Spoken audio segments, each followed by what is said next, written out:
¿Qué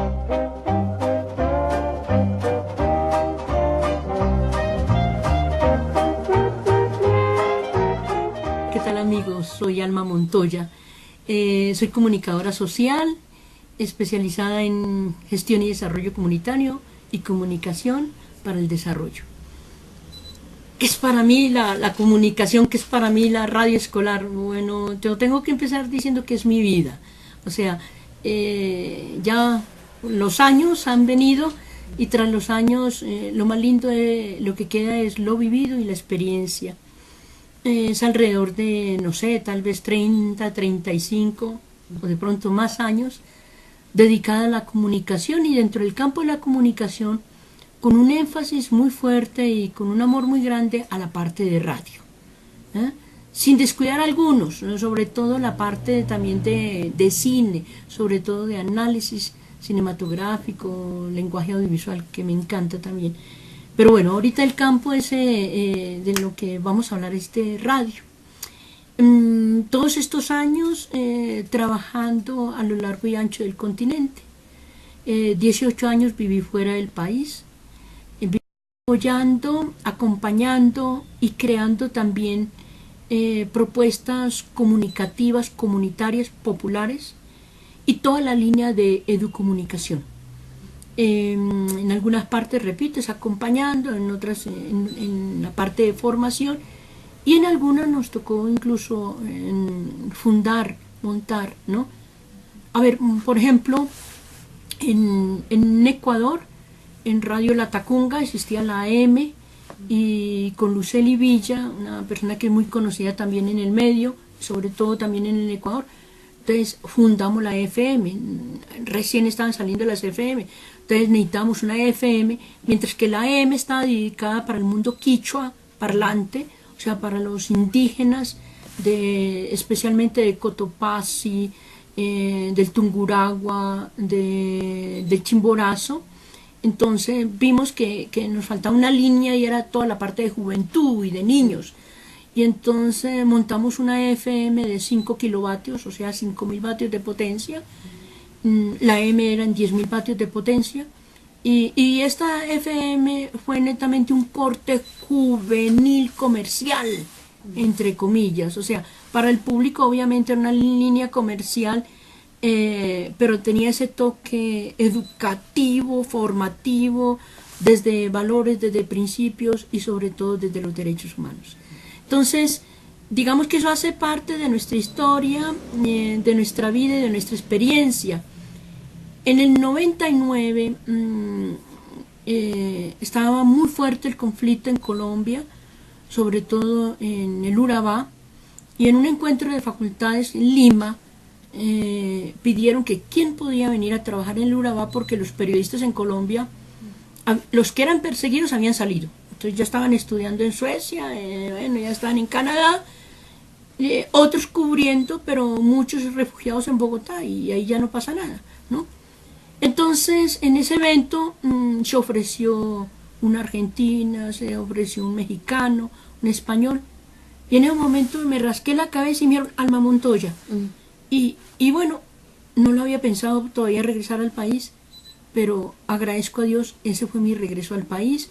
Y llegué a trabajar con las comunidades afrodescendientes del Urabá antioqueño, del Urabá chocuano, con los Embera catíos, Urabá chocuano, Urabá antioqueño, comunidades, por ejemplo, como la de San José de Apartadó.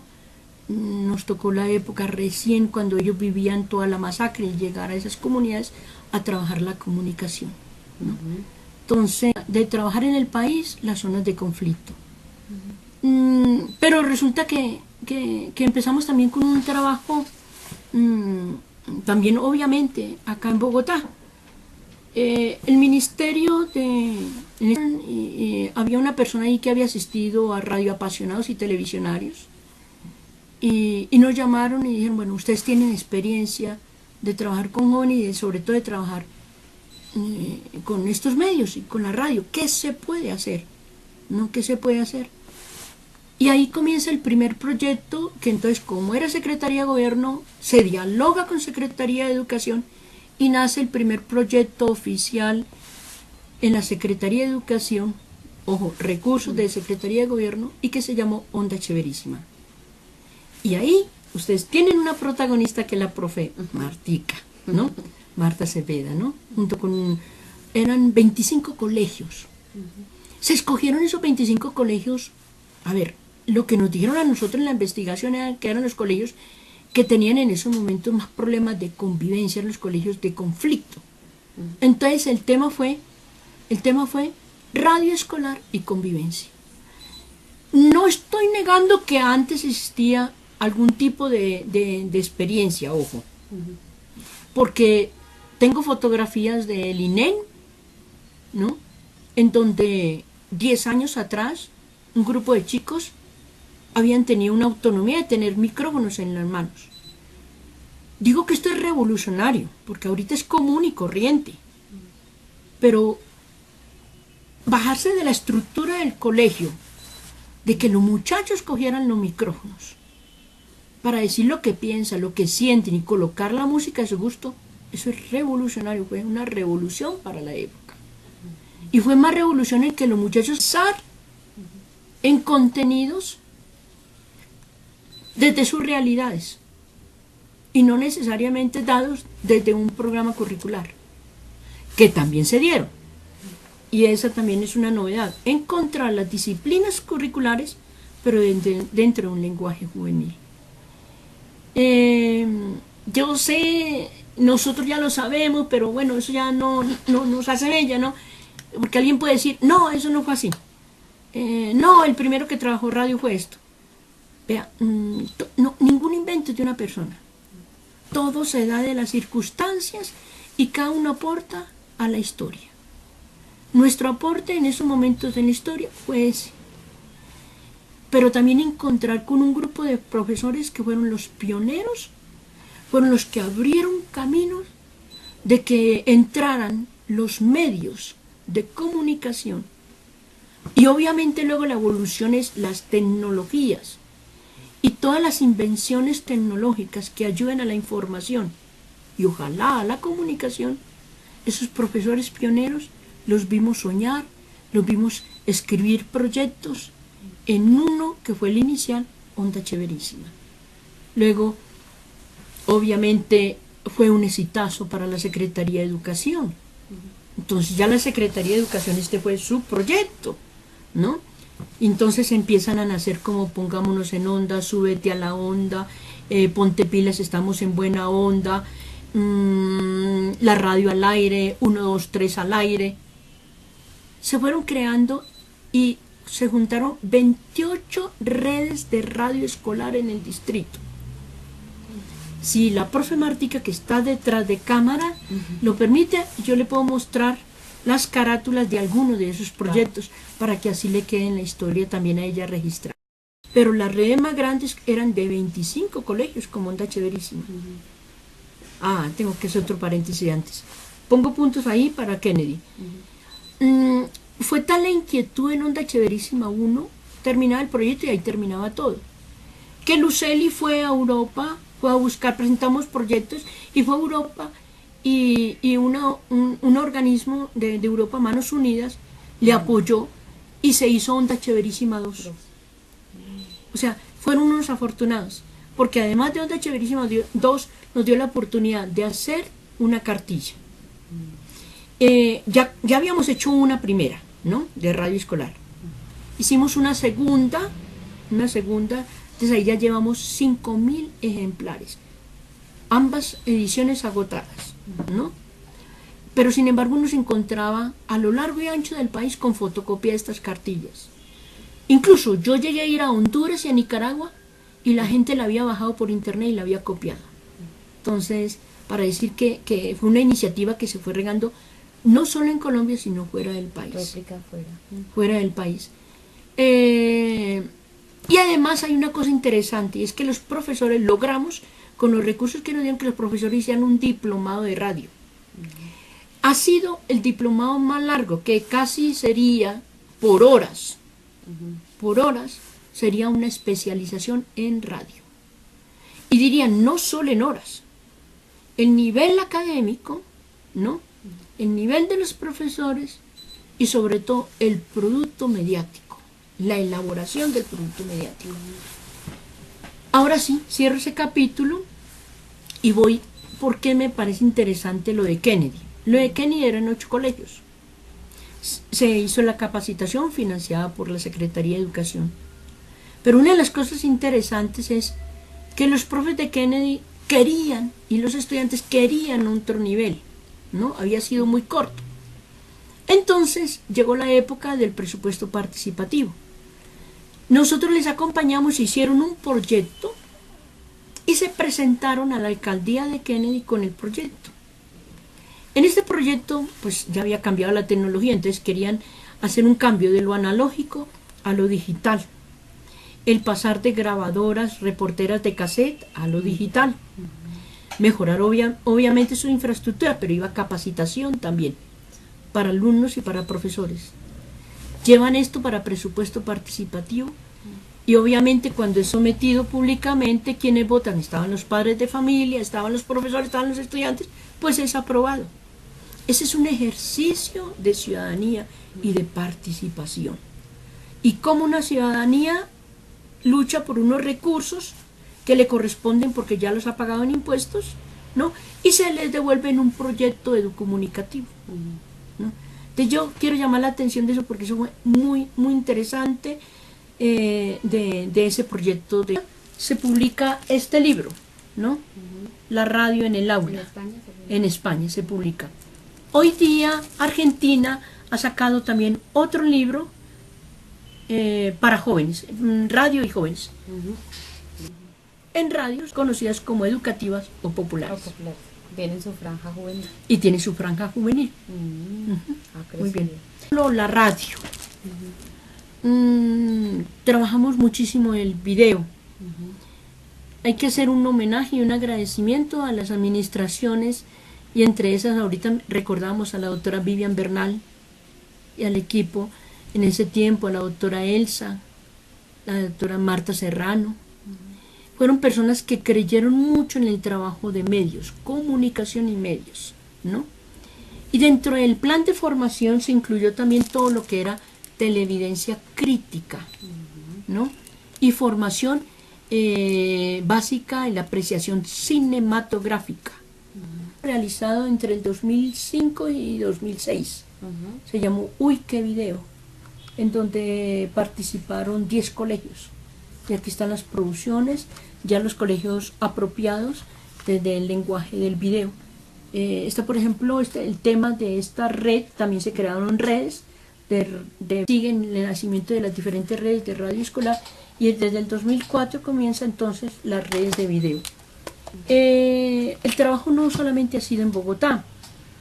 Tengo acá una muestra y es sobre ondas e imágenes con sentido. Este es un trabajo realizado con la Secretaría de Educación de Caldas. Allí trabajamos 40 colegios. Aquí podemos ver los profesores participantes. Pero estos profesores, cuando ya hice ondas e imágenes, quiere decir ya entra video, era radio y video, ya estos profesores habían hecho 4 capacitaciones anteriores. Esta es la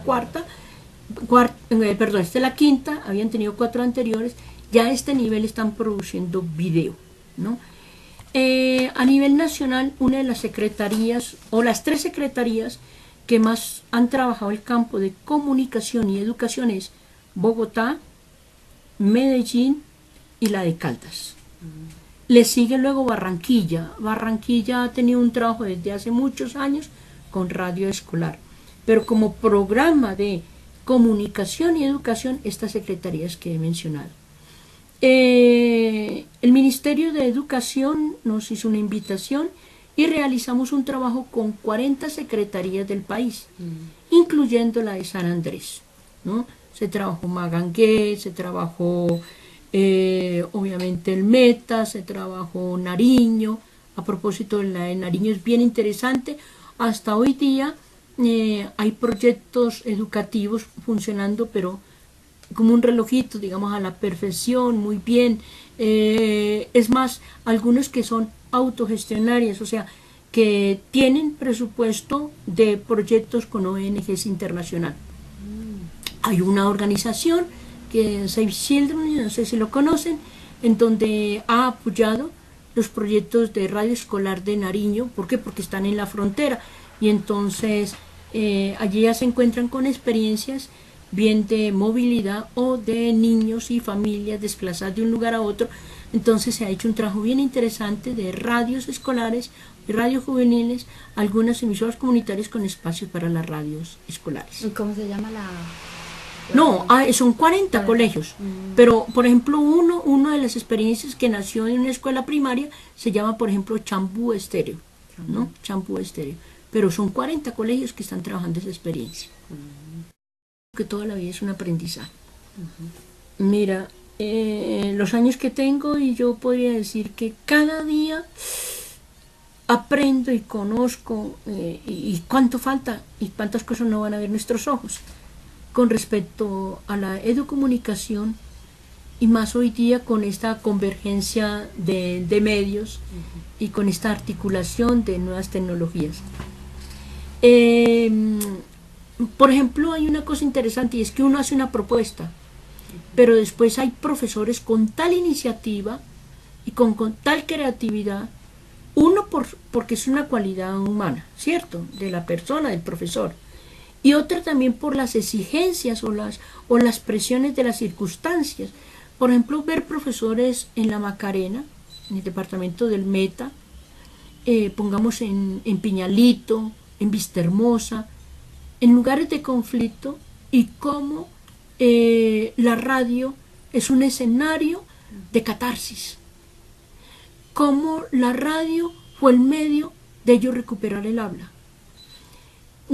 Estoy hablando del Meta, pero si yo voy por ejemplo al Caribe, con todo el trabajo que se ha realizado, que hemos realizado con voces y sonidos de los Montes de María, una de las profesoras decía, nos habían quitado lo más valioso, que era la expresión, el derecho a la comunicación. Ya las comunidades no podían encontrarse. Ustedes se pueden imaginar un costeño callado, ¿no? Usted se puede imaginar que un sábado y un domingo ya no pueden reunirse en la esquina a jugar dominó y a escuchar y cantar sus vallenatos.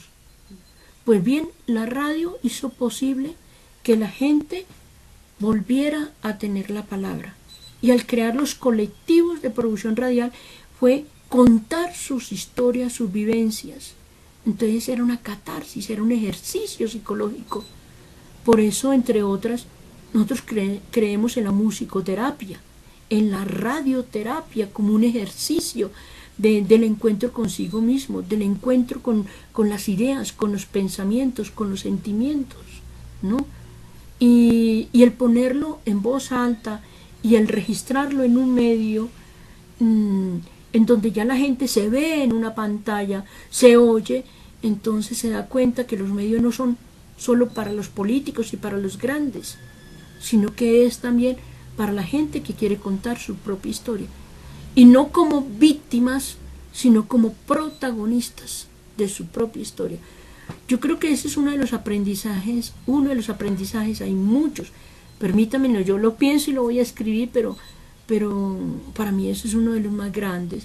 Y yo digo, mira, nosotros no venimos a salvar el mundo porque es que es mucho para hacer, pero sí para aportar con un granito de arena que podemos hacer una revolución desde la educación y que podemos hacer una revolución desde los medios, desde los contenidos, desde las tecnologías, ¿no? Y si otros utilizan estas tecnologías para engañar, para un cuento político dominante, nosotros en los años 60 decíamos, si no podemos tener los medios, tengamos los contenidos. Hoy día podemos tener los medios, porque ¿quién hoy no tiene un teléfono celular? ¿Quién hoy no puede montar una pequeña cabina, un pequeño estudio? ¿Quién hoy no es capaz de hacer una edición? Sí, alguien me va a decir, pues muchos no, pero sí, ya la gente, el solo hecho de estarse mandando mensajes, están siendo prosumidores, ¿no? Porque ya no hablamos de consumidores, sino de prosumidores, es decir, productores de contenidos, ¿no? Y tan chévere cuando ese contenido tiene un sentido, y por eso es educativo y por eso es de vida. Muchas gracias.